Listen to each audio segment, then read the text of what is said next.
Today we're going to dive into one of the biggest misconceptions I think most of us foreigners, especially from Asia, have about Sweden, that it's always been a wealthy country. Those of you new, my name is Shalika Maka. I grew up in Sri Lanka for 10 years in England, and for the last 16 years I've been living in Sweden. Today I thought I would take a little trip down history. So did you know that 100 years ago, now I'm talking to all the foreigners, not the Swedes, you've done your history, you know what your country's been through. 100 years ago, Sweden was considered one of the poorest countries in Europe. In 1920s, it was quite different to the Sweden that you see today. The reason I'm doing this video is because I was at the Swedish National Day celebration in Sollentuna a couple of years ago, and the mayor there started talking about a little bit about Swedish history and how far Sweden has come and how we must work and strive to maintain what Sweden has built in such a short time. He went on to mention that 100 years ago, children worked on their family farms and in the home to help families make ends meet. Now, I listened to that and it got me wondering, how much of Swedish history do I know? I know a lot about the Gustav Vasa and all of those things, but we really talked about how hard the Swedes have worked in order to get their country to where it is today.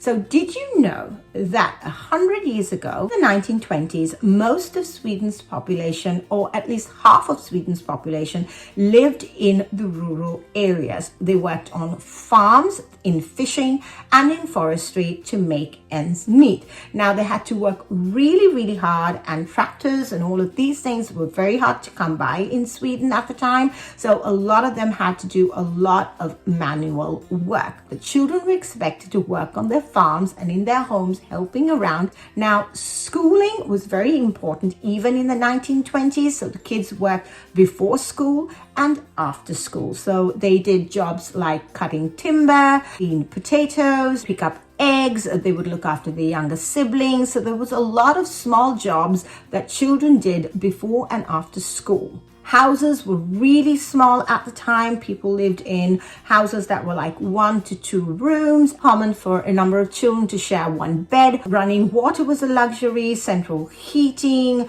toilets indoors. I mean, you'll see this even today. I have a friend of mine, they have their summer cottage and they don't have a toilet in the summer cottage. It's an old home. They don't have a toilet in it. You have to go out to go to the toilet. So there were a lot of small houses like that in Sweden at the time, and they didn't have indoor plumbing or indoor toilets. We still have some of them here today. Food was scarce to come by. They had a lot of potatoes, they ate a lot of porridge, a lot of seasonal vegetables. It was very rare to have meat at the time in 1920s, and it was really quite a difficult time for the Swedes. In the 1920s, or even before that, 1 million Swedes emigrated to the States looking for job and land because it was so scarce here in Sweden. After going through so much hardship and being one of the poorest countries in Europe, how, you might ask, how did Sweden come this far in such a short time? And 100 years is a short time. People are living almost to 100 years these days. So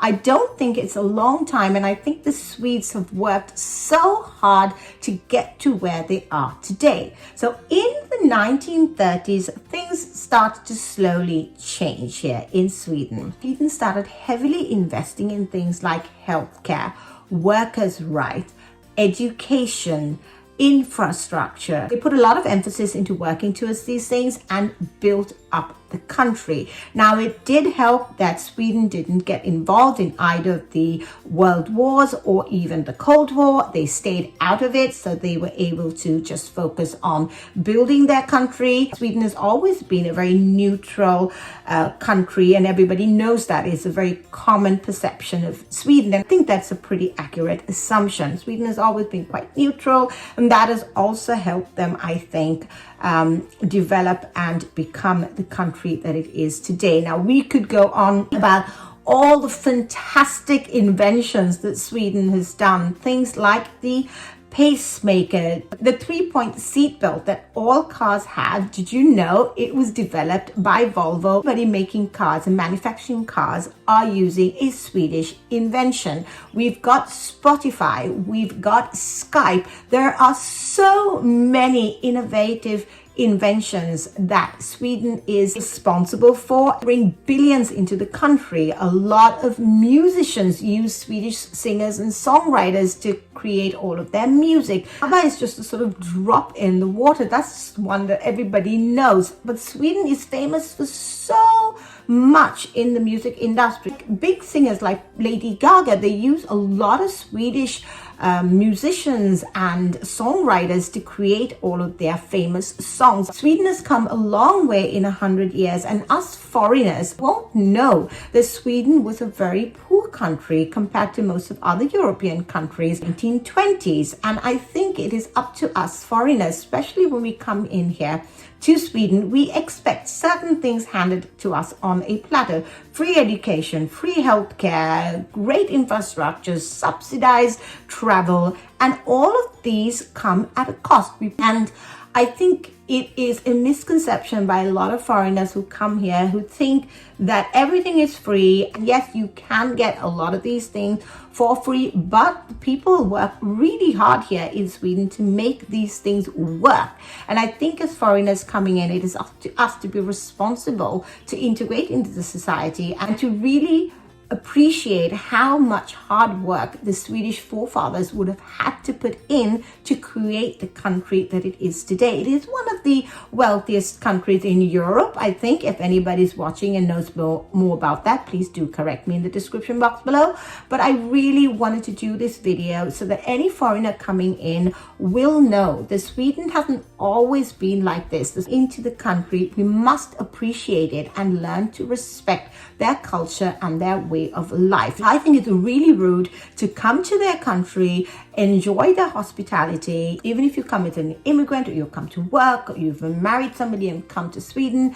And I think it's really unfair on the Swedes if you come here and enjoy all of the things that they have to offer, that you are negative about the country. And I do hear a lot of negative talk about Sweden. I think that's an unfair thing to do to a country that's opened its arms and taken in so many people, refugees, to help. And I think as foreigners coming in, we must be aware that we are coming into their country that they have worked so hard to build, and that we must be respectful of the culture. And I think one thing you can do that really integrates you into the culture and show that you respect and appreciate being here in Sweden is to try and learn Swedish.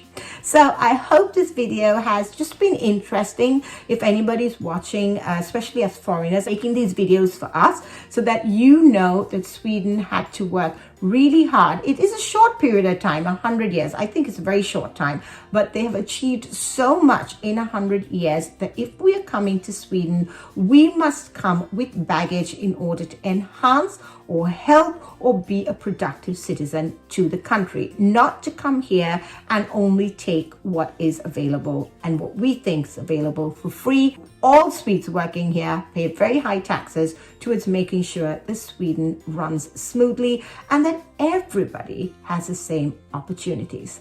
So thank you so much for being here, and I'll see you in the next one.